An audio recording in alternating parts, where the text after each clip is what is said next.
শুক্রবার পশ্চিম মেদিনীপুর জেলা পুলিশের পক্ষ থেকে আসন্ন দুর্গাপুজোর মেদিনীপুর শহরের গাইড ম্যাপ উদ্বোধন করা হলো জেলা পুলিশ সুপার দপ্তর প্রাঙ্গণে। মূলত মেদিনীপুর শহরের দুর্গাপুজো মণ্ডপগুলি যাতে মানুষ খুব সহজ সরলভাবে দর্শন করতে পারে, সেই কারণে জেলা পুলিশের এই গাইড ম্যাপ প্রকাশ করা হয় বলে জানালেন জেলা পুলিশ সুপার ধৃতিমান সরকার। এছাড়াও পুজোর বেশ কিছুদিন আগেই চালু হয়েছে অ্যান্টি ক্রাইম মোবাইল, পাশাপাশি মহিলা নিরাপত্তা নিয়েও ব্যবস্থা রাখা হয়েছে পুলিশের তরফে। পশ্চিম মেদিনীপুর জেলার 3টি মহকুমাতে প্রকাশিত হবে এই পুজোর গাইড ম্যাপ। এছাড়াও পুজোর সময় যদি কোনো মানুষ হঠাৎ অসুস্থ হয়ে পড়ে, তাহলে তাদের দ্রুত চিকিৎসার ব্যবস্থা করতে মেদিনীপুর, খড়গপুর ও ঘাটাল মহকুমাতে পুজোর দিনগুলিতে থাকছে গ্রিন করিডর বা গ্রিন চ্যানেল। এই গ্রিন চ্যানেলের মাধ্যমে তাদের বের করে আনা হবে। তার জন্য জেলা পুলিশের তরফে প্রকাশ করা হয়েছে কন্ট্রোল রুম সহ বেশ কিছু নম্বর। এছাড়াও 112 নম্বরে ফোন করে নির্দিষ্ট তথ্য জানালে সেই অসুস্থ মানুষটিকে উদ্ধার করে চিকিৎসার ব্যবস্থা করবে পুলিশ। এদিন সব শেষে মেদিনীপুর জেলাবাসীকে শারদীয়ার শুভেচ্ছা জানানোর পাশাপাশি ট্রাফিক আইন মেনে এবং আইন শৃঙ্খলা বজায় রেখে পুজো উপভোগ করার আবেদন জানান জেলা পুলিশ সুপার ধৃতিমান সরকার। সমস্ত জেলা জুড়ে সাব ডিভিশন ভিত্তিক যে পুজো গাইড ম্যাপ প্রকাশ করে এবং পুজোর দিনগুলো আমরা তৃতীয়া থেকে এবার পুজোর জন্য যে প্ল্যানিং এবং পুজোর জন্য যে ট্রাফিক প্ল্যান বেসিক্যালি আমরা ইমপ্লিমেন্ট করছি। আপনারা জানেন যে আমাদের অলরেডি অ্যান্টি ক্রাইম মোবাইলস এবং স্পেসিফিক্যালি ওমেন সেফটি রিলেটেড যে অ্যারেঞ্জমেন্টসগুলো আছে সেটা অলরেডি ইজ অন প্লেস। এটা আমরা অনেক আগে থেকেই শুরু করে দিয়েছি এবং এর সাথে সাথে ট্রাফিক রিলেটেড এবং যাতে যারা আসছেন পুজো দেখতে পরিবারকে নিয়ে পরিজনকে নিয়ে তাদের সুন্দরভাবে কোনো সমস্যা ছাড়াই স্মুথলি যাতে তারা পুজো মণ্ডপগুলোকে দেখতে পারেন। বিভিন্ন যে মেলা থাকছে, খাওয়া দাওয়ার প্লেস থাকছে, ঘোরার জায়গা থাকছে, সেগুলোতে ভালোভাবে পৌঁছাতে পারেন এবং সময় মতো সমস্ত কিছু যাতে সম্পন্ন হয় তার জন্য আমরা প্রত্যেক বছর পুজো গাইড ম্যাপ করা হয়। এবারও খুব ওয়েল থট আউটভাবে আমার অ্যাডিশনাল এসপিরা, specially additional SP traffic, additional SP headquarter, additional SP Kharagpur এবং রেসপেক্টিভ এসডিপিওস, ডিএসপিরা তাদের জোনে এটা বানিয়ে ওসিআইসিদের সাথে ডিসকাস করে ওসি, সাব ট্রাফিক গার্ডস এবং ট্রাফিক ইন্সপেক্টর যেখানে আছে টিআইরা তাদের ট্রাফিক গার্ডে ডিসকাস করে এটা বানানো হয়েছে। এর ডিটেলস আমরা আপনাদেরকে শেয়ার করবো এবং আজকের এই মিটিংয়ের পরে আমাদের এই প্রেস ব্রিফের পরে আমরা ওটা শেয়ারও করে দেবো আপনাদের মাধ্যমে। সমস্ত মেদিনীপুরবাসী আমাদের 3টে যে সাব ডিভিশন আছে মেদিনীপুর সদর, খড়গপুর এবং ঘাটাল, 3টে সাব ডিভিশনেই আমরা উদ্বোধন করব। আজকে যেমন এখানে আমাদের প্রোগ্রাম আছে, এরপরে আমাদের চিফ মিনিস্টার ম্যাডামের একটা ইনোগ্রেশন প্রোগ্রাম আছে, ঠিক তারপরে আমরা খড়গপুরে গিয়ে সেম প্রোগ্রাম আমরা খড়গপুরে করব এবং আগামীকাল ঘাটাল সাব ডিভিশনে, ঘাটাল থেকে এটার গাইড ম্যাপ প্রকাশ পাবে ফর ঘাটাল সাব ডিভিশন। তো আপনাদের মাধ্যমে আমি সমস্ত মেদিনীপুরবাসীকে শারদীয়ার প্রীতি শুভেচ্ছা ও অভিনন্দন জানাতে চাই এবং আমি সবাইকে রিকোয়েস্ট করব যে এই পুজোর দিনগুলোতে যাতে করে সবাই আইন মেনে চলেন এবং আপনারা অবশ্যই আনন্দ করুন। মনে রাখতে হবে আপনাদের আনন্দ যেন অন্যের দুঃখের কারণ না হয়। আপনারা জানেন এবার আমাদের জেলাতে বেশ যত সংখ্যক দুর্গাপুজো যে প্যান্ডেলস বা কমিটিস আছে তারা এবার অনলাইনে সাবমিট করেছেন।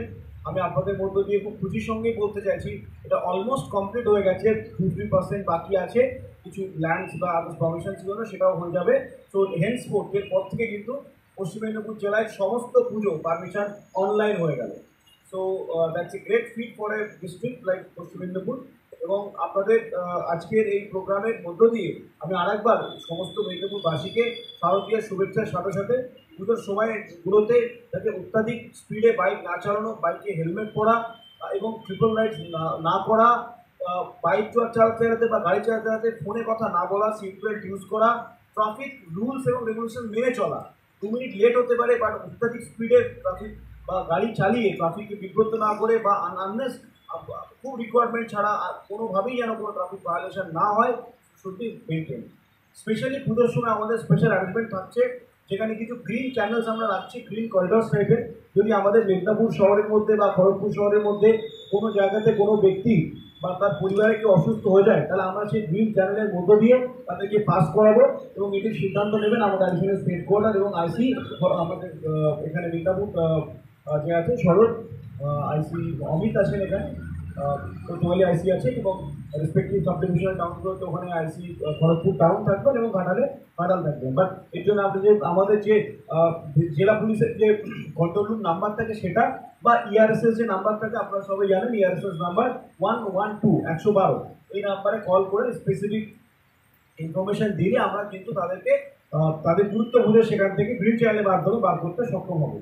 এর সাথে সাথে আপনাদের মাধ্যমে এই প্রোগ্রামের শুরুতে বলতে চাই যে গ্রিন ফায়ার ক্র্যাকার্স আপনারা ইউজ করবেন, কোনো মতেই যেন পুজোর সময় যে বিভিন্ন রকম ফায়ার ক্র্যাকার্স ইউজ হয়। আমরা কিন্তু অলরেডি রিসেন্টলি মিদনাপুর উপকরণ থেকে এক জায়গা থেকে সিজ করেছি ইনফরমেশন বেসড। আমরা কিন্তু এই বিষয়ে প্রচণ্ড স্ট্রিক্ট সতর্ক এবং কোনো রকমভাবে আইনের এখানে কিন্তু ত্রুটি আমরা বরদাস্ত করবো না। So that message should be loud and clear. আপনাদের যদি কখনো কোনো জায়গা থেকে প্রচারে বা প্রোগ্রামে যান প্লিজ ইনফর্ম করবেন যে গ্রিন ফায়ার ক্র্যাকার্স ইউজ হবে, তাছাড়া অন্য ফায়ার ক্র্যাকার্স ইউজ হবে না। আমি রিকোয়েস্ট করবো আমাদের ওই পুজো গাইড আমাদের গাইড ব্যাপারে প্রতিলিপি ওনাদের হাতে তুলে দিতে এবং আমাদের হাতে দিতে, so that we can start. গুরুত্বপূর্ণ ফোন নাম্বার দেওয়া আছে স্পেসিফিক্যালি এখানে ambulance, electric office, hospital, fire brigade আছে, তাছাড়া আমাদের জেলা পুলিশ কন্ট্রোল রুম আছে। তো গ্রিন চ্যানেলের জন্য যে নাম্বার দরকার হবে যদি কারোর প্রয়োজন হয় এখানে কথা বলতে পারে। Thank you, good question. আচ্ছা এইটা মেন আগে আমরা তৃতীয়া থেকে শুরু করছি, 7 থেকে 14, 7th of October থেকে 14th of October দুপুর 3টে থেকে ভোর 3টে অবধি আমাদের রেস্ট্রিকশন থাকবে ব্রডলি টোটো, অটো, 4 হুইলার্স এগুলো নিয়ে। যদি কারো ইমার্জেন্সি থাকে আপনারা জানেন গতবার আমরা সাকসেসফুলি এটা করেওছি বোলদা টাউনসে এবং ঘাটালে, মিদনাপুর খড়গপুর ঘাটালে কি টাউনে যদি সার্টেন টাইমের পর থেকে যদি কারোর এমার্জেন্সি থাকে ফিজিক্যাল বা মেডিকেল এমার্জেন্সি বা আদার্স কোনো এক্সপেন্সেস থাকে তাদেরকে আমরা স্পেসিফিকভাবে কন্ট্যাক্ট করে তাদেরকে পাস করাই। Otherwise this norms holds to 3টে থেকে 300 hours to 003 hours, বিকাল 3টে থেকে পরের দিন ভোর 3টে অবধি, starting from 7th of October to 14th of October থাকছে।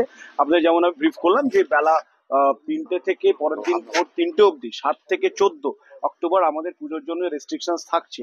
সেখানে যদি কারো ইমার্জেন্সি সুবিধার দরকার হয়, বিট মেডিকেল, বিট আদার এক্সপেন্সিস, তো আমাদের এখানে পুজো গাইড ম্যাপে নাম্বার দেওয়া থাকছে এবং আমাদের আপনারা জানেন যে জেলা পুলিশ কন্ট্রোল রুমে ইনফর্ম করলে আমাদের additional state quarter, additional SP traffic এর কল নেবে এবং তাদেরকে যাতে দ্রুততার সাথে যারা বেরোতে পারে তার ব্যবস্থা আমরা করে দেবো। স্যার ট্রাফিকিং ব্যবস্থা পূজার পর কিভাবে? ট্রাফিক অপরাধ। ট্রাফিক ব্যবস্থা পুজোর সময় যেটা আমি বললাম যে বিকাল 3টে থেকে পরের দিন ভোর 3টে অবধি থাকবে এবং এই টাইমটাতে অটো, টোটো বা আদার্স স্মল ভেহিকলস, 4 হুইলার্সকে আমরা রেস্ট্রিক্ট করবো। ইভেন যদি কারো ইমার্জেন্সি থাকে ইন দ্যাট কেস আমরা কেস টু কেস বেসিস তাদেরকে আমরা পাস করাবো। জেলায় কতগুলো পূজা হচ্ছে? প্রায় 4000। অনলাইনে কত পুজো আপিল করেছে এখন? অনলাইন অল 100% কমপ্লায়েন্স আছে আমাদের। I think at around 400 something, 1400 something. সার্বজনীন না পারি পুজো রয়েছে? No, it's only committee. সার্বজনীন। Thank you. চলো 20 সেকেন্ড চলো।